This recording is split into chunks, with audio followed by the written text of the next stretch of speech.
नमस्कार मित्रांनो. सारं काही तिच्यासाठी 10 ऑगस्ट भागामध्ये बंधू आवाज देत असतो.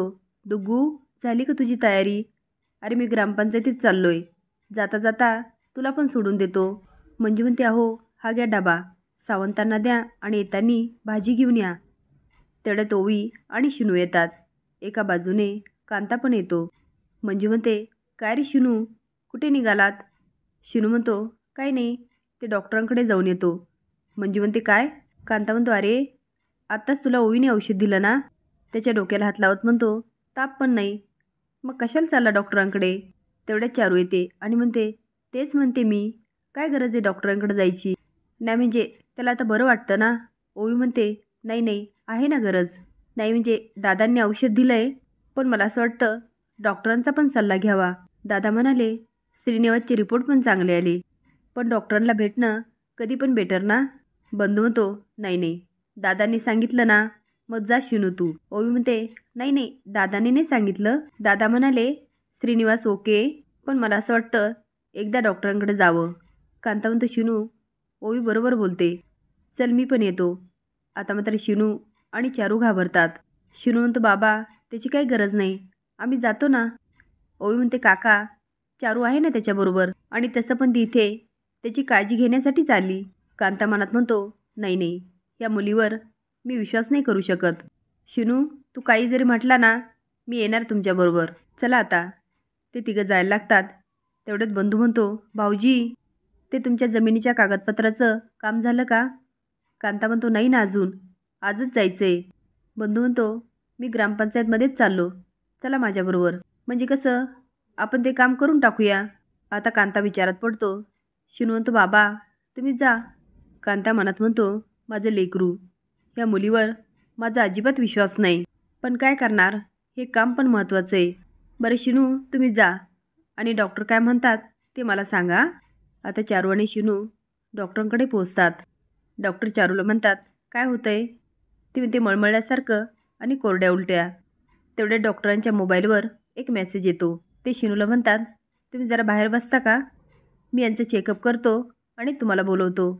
शिनू मान हलवतो आणि बाहेर निघून जातो.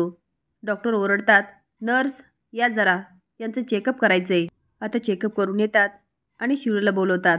डॉक्टर आनंदात म्हणतात, मिस्टर श्रीनिवास सावंत, अभिनंदन, हे आई होणार आहेत. आता मात्र शिनूच्या पायाखालची जमीनच सरकते. चारू खूप आनंदी होते, तर तिच्याकडे बघायला लागतो. ते एकदम चेहरा बदलते. डॉक्टर म्हणतात, अहो टेन्शन कसलं घेताय? तुमच्या आयुष्यात आता आनंदच आनंद येणार आहे. आणि हो, मी टेस्ट सॅम्पल घेतले, रिपोर्ट आले की कळेलच, पण बातमी पक्की समजा. शिनू म्हणतो, डॉक्टर ते रिपोर्ट कधीपर्यंत येतील? डॉक्टर म्हणतात, येतील उद्यापर्यंत. पाहिजे तर तुम्ही कुणाला तरी घ्यायला पाठवा, नाहीतर मी घरी पाठवतो. पण चारूला मात्र डॉक्टरांचा संशय येत असतो. शिनू म्हणतो, नको नको, मी स्वतःच येईल रिपोर्ट घ्यायला. चारू, चल निघूया आपण. चारू म्हणते, मला डॉक्टरांशी बोलायचे, मी लगेच आल्या.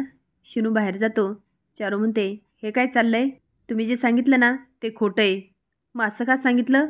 डॉक्टर म्हणतात, हो मला माहिती आहे, तरी मी सांगितलं तुम्ही प्रेग्नंट आहात, कारण त्याचे मला स्पेशल पैसे मिळालेत. चारू असं म्हणते, अहो सांगताय काय? ते म्हणतात, हो, काही काळजी करू नका, आणि ते रिपोर्ट कुणाच्या नावाने पाठवायचे ना, ते सुद्धा मला सांगितलं आहे.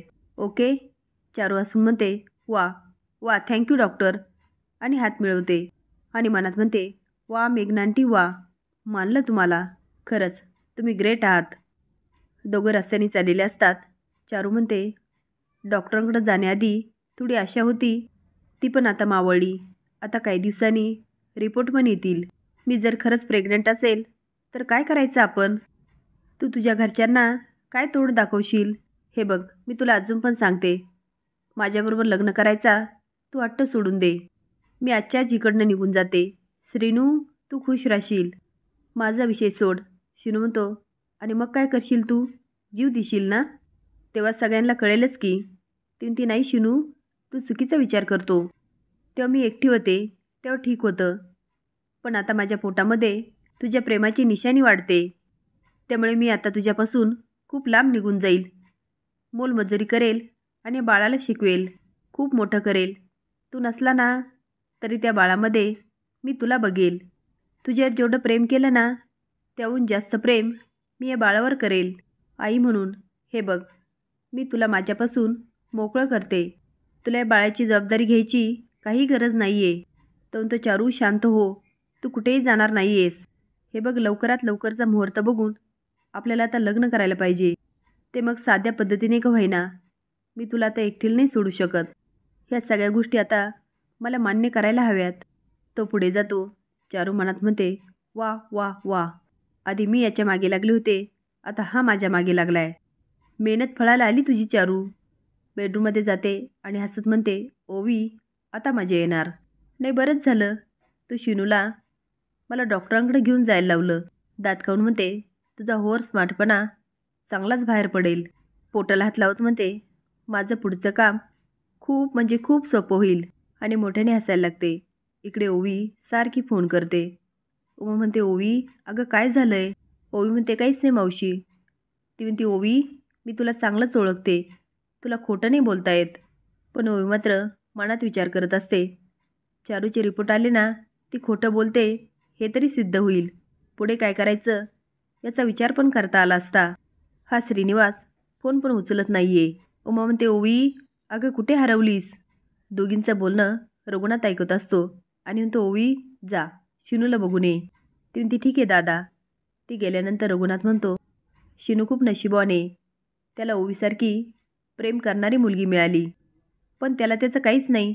त्याला चारूशी लग्न करायचे. पण उमा, आता मला मंजूचं म्हणणं पडतंय, त्या चारूने नक्कीच शिनूला धमकी दिली असणार की ती आत्महत्या करणार. उमा म्हणते, होय हो, त्या चारूचं काहीच सांगता येत नाही. तिचं वागणंच विचित्र आहे आणि हल्ली ना तिचं काहीतरी वेगळंच चालू असतंय. रघुनाथ म्हणतो, उमा मला आज यायला उशीर होईल. तुम्ही दोघींनी जीवन घ्या. लाली कम करत असते. बंधू आणि कांता तिची चेष्टा करतात. तेवढ्यात एक जण येतो आणि म्हणतो, हे लेटर अर्जंट द्यायचं होतं. मंजू घेते म्हणते, हे काय आहे? तो मिसेस सावंत यांच्या नावाने. कांता म्हणतो, लाली अरे वा, तुझं लेटर आलं आहे. आता लाली रिपोर्ट बघते. तिचे डोळेच मोठे होतात. बंधू म्हणतो, काय झालं ताई, कुणाचं पत्र आहे? आता लाली मोठ्याने ओरडायला लागते, चारू चारू आधी बाहेर आहे. बंधू म्हणतो, भाऊजी हिला काय झालं, कुणाचं पत्र आहे? एवढी रागवली. कांता म्हणतो, लाली काय झालं? ती म्हणते, कुणी मध्ये बोलायचं नाही. खूप झाली सगळ्यांची नाटकं. चारू येत म्हणते, बॉम्ब फुटला, आता फक्त संयमाने घ्यायचं. लाली समोर जाऊन म्हणते, काय झालं लाली आत्या? ती रागाने बघत असते. तेवढ्यात शिनू येतो आणि म्हणतो, आई अगं काय झालं? लाली म्हणते, तू मध्ये बोलायचं नाही. विषय आमच्या दोघीतला आहे. कांता म्हणतो, लाली काय झालं? ती म्हणते, अवदसेचं कर्म आणि रिपोर्ट चारूच्या तोंडावर फेकून मारते. अगं कुठे तोंड काळं केलंस? मंजू म्हणते, लालीताई माझी भाची ती, माझ्या माहेरच्या संस्कारावर असं चिखल नाही उडू शकत तुम्ही. लाली म्हणते, गे बाय माझे, आली भाचीची वकिली करायला. आता लाली बरंच काही बोलू म्हणते, तुझी भाची ना स्वतः शेण खाऊन स्वतःच्या अंगावर चिखल उडून आली आहे. मला काही गरज नाही आहे, ही शेण खाऊन आली आहे. आता कांता शिनूकडे बघतो आणि चारूकडे. लाली म्हणते, अगं हिच्या पोटामध्ये कोणाचं तरी पोर वाढतंय. आता मात्र सगळे शॉक होतात. असेच नवीन अपडेट जाण्यासाठी लाईक आणि सबस्क्राईब करा. धन्यवाद.